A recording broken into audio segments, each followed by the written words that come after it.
आपकी लाइफ में सबसे इम्पोर्टेंट चीज़ पता है क्या है? कि आप गिरते हैं, गिर के उठते हैं, फिर खुद को सँभालते हैं, दोबारा से चलते हैं, चल के फिर से गिरते हैं और फिर से खुद को सँभालते हैं। और सबसे इम्पोर्टेंट पार्ट ये होता है कि आप अपने आप को सँभाल रहे होते हैं और टाइम आपको वो सबक दे के जाता है कि आपकी लाइफ में कोई भी अच्छे से अच्छा टीचर ना आपके बहन-भाई, ना आपके माँ-बाप आपको सिखा पाते हैं। अच्छा, आपको पता है कि टाइम ठहरता नहीं है, चाहे वो अच्छा हो या बुरा हो, टाइम जो है ना वो गुज़र जाता है। तो अगर आपकी लाइफ में मुश्किल टाइम आता है तो उसको आप गुज़ारना तो होता ही है। चाहे आप हँस के गुज़ारो, चाहे आप रो के गुज़ारो, चाहे आप टेंशन लेके गुज़ारो, डिप्रेशन में जाके गुज़ारो, तो बेहतर होता है कि इंसान खुद को नॉर्मल रख के लाइफ में जितनी भी मुश्किलात आती हैं, उनको हैंडल करना सीखे, उनके साथ मुकाबला करना सीखे। और सबसे इम्पोर्टेंट बात ये होनी चाहिए कि हमें इतना मज़बूत हो जाना चाहिए कि अगर कुछ भी हमें बुरा लगे तो वो लगना नहीं चाहिए। कुछ भी अगर हमारे साथ बुरा हो रहा है तो हमें महसूस नहीं होना चाहिए। आटा गूँथने का सबसे आसान तरीका ये होता है कि आटे को मिक्स करके मैं इसको 10 से 15 मिनट का रेस्ट देती हूँ और वो जो 10-15 मिनट थे उसमें मैंने अपना जो चूल्हा है वो साफ़ करना था। और चूल्हे की कहानी है कि हाफ़ मैंने साफ़ करना होता है और हाफ़ जो मेरी सिस्टर है उसने साफ़ करना होता है। तो मैंने अपने हिस्से के काम जो है ना वो साथ-साथ करती रहती हूँ ताकि मेस जो है ना वो ज़्यादा ना हो और काम जो है ना वो अपने टाइम पे होते रहें। आपको पता है अगर टाइम पे हम लोग अपने काम जो है ना वो ख़त्म ना करें तो फिर वही काम जो है ना वो ज़्यादा हो जाते हैं और 2 से 4, 4 से 6 और फिर वही काम जो है ना हमें बर्डन लगने लग जाते हैं, उनको करना काफ़ी मुश्किल लगने लग जाता है। तो बेहतर होता है कि अपने कामों को आसान बनाया जाए, टाइम के साथ-साथ हर काम को किया जाए जिससे ना तो काम करने मुश्किल लगते हैं और ना ही हमारे ऊपर बर्डन लगता है। सबको नाश्ता करवाने के बाद अभी बारी थी मेरा अपना नाश्ता करने की। 1 एग मैंने लिया था फ्राई कर लिए, 2 मैंने रस ले लिए थे और साथ मैंने 1 ब्रेड का स्लाइस और थोड़ी-सी चाय बना ली थी। अच्छा, यहाँ पे अभी मैं आपको कैलोरीज़ काउंट करके बताती हूँ। 70 कैलोरीज़ एग में है और 20 कैलोरीज़ रस में है,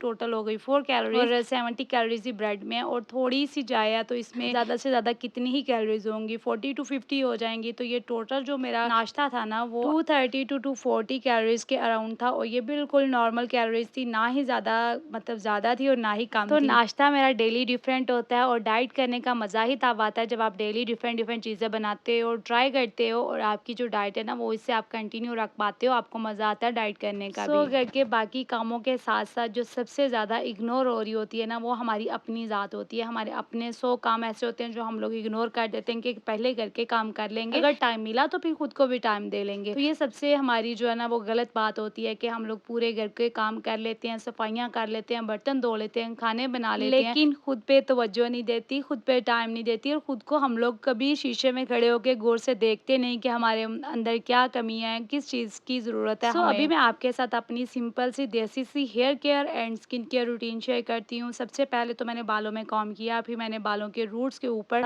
हेयर टोनर वो स्प्रे किया, फिर थोड़ी-सी मसाज की और बालों की लेंथ आप चेक करेंगे थोड़े से ना मेरे बाल फ्रीज़ी से उड़े-उड़े से हैं, तो इनको बेहतर बनाने के लिए मैंने 2 से 3 ड्रॉप्स ऑयल के ले लिए थे। आप हेयर सीरम भी लेके बालों की लेंथ पे अप्लाई कर सकते हैं कि फिर बाद में आपने बालों को आगे करके, पीछे करके बालों की 3 से 4 मिनट के लिए अच्छे तरीके से मसाज कर लेनी है, जिससे रिसर्च से ये साबित होता है कि आपके जो बाल है ना, उनकी ब्लड सर्कुलेशन तेज़ होती है। जब ब्लड सर्कुलेशन तेज़ होती है तो आपके बालों की लेंथ जो है वो बढ़ना स्टार्ट होती है, आपके बाल गिरना बंद हो जाते हैं और आजकल तो इतनी सख्त गर्मियाँ हैं कि बाल हर किसी के टूट रहे हैं। तो बालों को नया उगाने की बजाय बेहतर है कि हमारे सर पे जो बाल हैं उनको बेहतर बनाया जाए, मजबूत बनाया जाए और बाल जो है ना वो टूटना, गिरना बंद हो जाएँगे तो आपके बालों की ग्रोथ ऑटोमेटिकली हेल्दी हो जाएगी। यहाँ पे आप मेरा हेयर फॉल चेक करें कि कितने ज़्यादा जो बाल है ना मेरे बेहतर हो गए हैं, गिरना कम हो गए हैं और 15 से 20 बाल जो है ना वो नॉर्मली हर किसी के गिरते हैं, अच्छे बाल भी और बुरे बाल भी। बालों के ऊपर मेरी 3 से 4 साल की रिसर्च है, इससे भी ज़्यादा की रिसर्च है और सारी होम रेमेडीज़ की है। सारे मैंने घर के मास्क बना-बना के अप्लाई किए हैं। काफ़ी ज़्यादा टोनर, सीरम घर में ही बना-बना के यूज़ करके मेरे बालों की लेंथ शोल्डर से लेकर नीचे घुटनों तक गई है और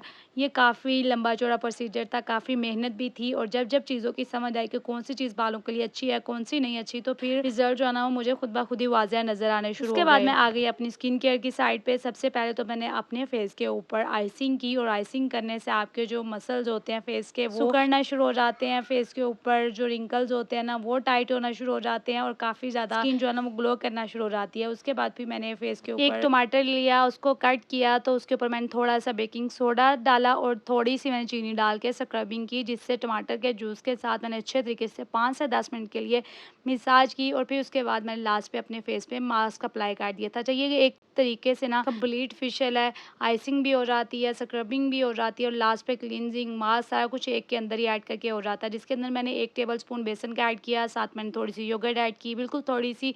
हल्दी ऐड की और थोड़ा-सा मैंने चावलों का आटा आटा ऐड किया था। चावलों का आटा जब ड्राई होता है तो आपकी स्किन को टाइट करता है और आपके फेस पे जितने भी रिंकल्स वगैरह होते हैं ना, वो आना रुक जाते हैं और आपकी जो स्किन है वो टाइट होना शुरू हो जाती है। जब तक ये ड्राई नहीं होगा मैं इसको अपने फेस पे लगा रहने दूँगी और जब ये ड्राई हो जाएगा और इतने कमाल के इसके रिज़ल्ट लास्ट पे देखने को मुझे मिले थे। तो सबसे ज़्यादा इम्पोर्टेंट जो ज़ात है ना, वो हमारे लिए हमारी अपनी होनी चाहिए और ये एक नेचुरली बात है कि जब आप खुद पे टाइम देते हैं, खुद को तवज्जो देते हैं, तो आपके बाकी घर वाले भी, आपके हस्बैंड, आपके बच्चे, आपके ससुराल वाले, मायके वाले भी आप पे तवज्जो देते हैं, आपको पूछते हैं और अगर आप खुद ही नहीं खुद को पूछेंगे तो फिर किसी और ने आपको क्या खाक पूछना है। तो ये मेरी कबर्ड थी, पहले बच्चों की कबर्ड मैंने रखी हुई थी ये, लेकिन बाद में मुझे बच्चों के लिए बिल्कुल छोटी-सी लग रही थी, तो मैंने अपने आम जो कपड़े होते हैं वो इसके अंदर ही हैंग किए होते हैं, फ़ोल्ड करके रखे होते हैं और ये मैंने बाहर हाल में रखी हुई है, तो मुझे काफ़ी ज़्यादा आसानी हो जाती है अपने कपड़े रखने में भी और लेने में भी। उसके बाद मैं फ्रेश हुई, चेंज वगैरह किया, फिर मैं आ गई किचन में क्योंकि इतने ज़्यादा बर्तन मुझे चीख-चीख के आवाज़ें दे रहे थे कि आ जाओ भाई, काफ़ी ज़्यादा अपनी केयर कर लिया और आगे हमें भी साफ़ कर लो, हमारी भी थोड़ी-सी केयर कर लो। अच्छा, माशाल्लाह से इतनी ज़्यादा बरकत होती है ना इनमें बर्तनों में कि आप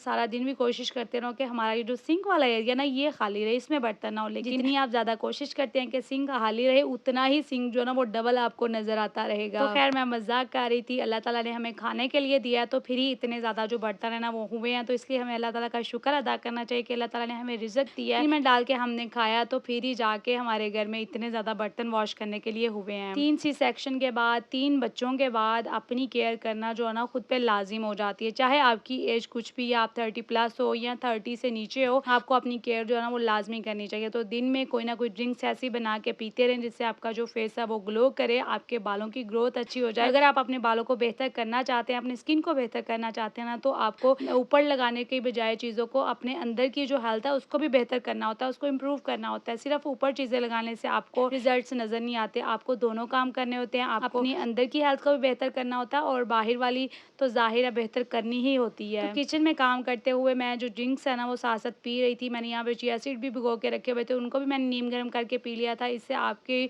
जो वेट है वो काफ़ी ज़्यादा कम हो जाता है, आपके फेस पे ग्लो काफ़ी ज़्यादा आता है और आपके बालों के लिए भी ये काफ़ी ज़्यादा बेनिफिट है। तो अभी मैं आपको मोस्ट जो पूछा जाने वाला क्वेश्चन है कि आप इतने दिन कहाँ रही हैं, आपका व्लॉग क्यों नहीं आ रहा? तो सबसे बड़ी रीज़न पता है क्या है कि मुझे काफ़ी ज़्यादा सुस्ती हो गई थी, मतलब कि इतनी ज़्यादा सुस्ती, मैंने खुद को काफ़ी दफ़ा पुश किया, खुद को समझाया कि उठूँ, कुछ करूँ, घर के काम तो ज़ाहिर है करने ही थे, वो तो मैंने किए, साथ-साथ बच्चों को भी सँभाला, बाकी काम भी सारे हुए, लेकिन ये जो काम है ना व्लॉग्स बनाना, इनको अपलोड करना, ये पेंडिंग पे जा रहा था और इतना ज़्यादा पेंडिंग पे गया कि काफ़ी दिन हो गए, आई थिंक कि 20 दिन के बाद जो है ना वो मेरा व्लॉग आ रहा है। और सबसे बड़ी रीज़न ये थी कि हमारे घर में गेस्ट आए हुए थे और गेस्ट के आते मतलब घर में आपकी कोई भी प्राइवेसी नहीं होती कि ज़ाहिर है व्लॉग्स बनाने होते हैं, पूरे घर में लोग होते हैं तो आपको वीडियो शूट करनी होती है, बाकी की प्राइवेसी का भी ख्याल रखना होता है। तो इसी हिसाब से भी मेरी इतनी ज़्यादा छुट्टियाँ हो गई, फिर मैंने सोचा कि खैर मैं यही सोचूंगी कि मैंने भी समर वेकेशंस जो है ना वो इंजॉय की हैं अपने बच्चों के साथ घर में रह के। तो ये भी एक तरह की जॉब है जिससे मैंने 20 दिन का ऑफ लिया था और अब दोबारा से मैं वापस आ गई हूँ अपनी जॉब पे। जिस तरह हर काम के बाद आपको ब्रेक की ज़रूरत होती है, इसी तरह मुझे ब्रेक की ज़रूरत थी और व्लॉग्स मैंने स्टॉप कर दिए, बनाना भी स्टॉप कर दिया और अपलोड करना भी स्टॉप कर दिया। और जब मेरा दिल किया, मैंने खुद को पुश किया और तभी जाके मैं दोबारा से अपने काम पे वापस आई हूँ। अपने लिए सोचना, अपने ऊपर टाइम निकालना, अपने ऊपर टाइम लगाना एक बहुत अच्छी बात होती है जो कि हर औरत में नहीं होती और मेरा ख्याल है कि हर औरत में ये बात होनी चाहिए। तो किचन में काम करते हुए अभी मुझे यहाँ पे इस एरिया की क्लीनिंग करनी थी, तो मैंने सोचा कि जल्दी-जल्दी से इसको भी साथ साफ़ कर लेती हूँ क्योंकि ये एरिया वो होता है जहाँ पे बर्तन वॉश हो रहे होते हैं और इर्द-गिर्द जो है ना वो छींटे उड़ के जा रही होती हैं। जितनी मर्ज़ी कोशिश कर लें कि छींटे इधर-उधर ना जाएँ और फिर भी इधर-उधर जा रही होती हैं, तो इस एरिया को क्लीन करना ज़रूरी होता है। यहाँ पे पानी ठहर जाता है, फिर बड़ी बुरी स्मेल आना शुरू हो जाती है और इससे कीड़े-मकोड़े भी आना शुरू हो जाते हैं। क्लीनिंग का ख्याल रखना ज़रूरी होता है। इतने दिनों के बाद अपने काम पे वापस आके आपसे बातें करके इतना अच्छा फ़ील हो रहा है कि मैं आपको क्या ही बताऊँ। तो यहाँ तक था जी मेरा आज का व्लॉग। मिलते हैं नेक्स्ट व्लॉग में, दुआओं में ज़रूर याद रखिएगा। अल्लाह हाफ़िज़।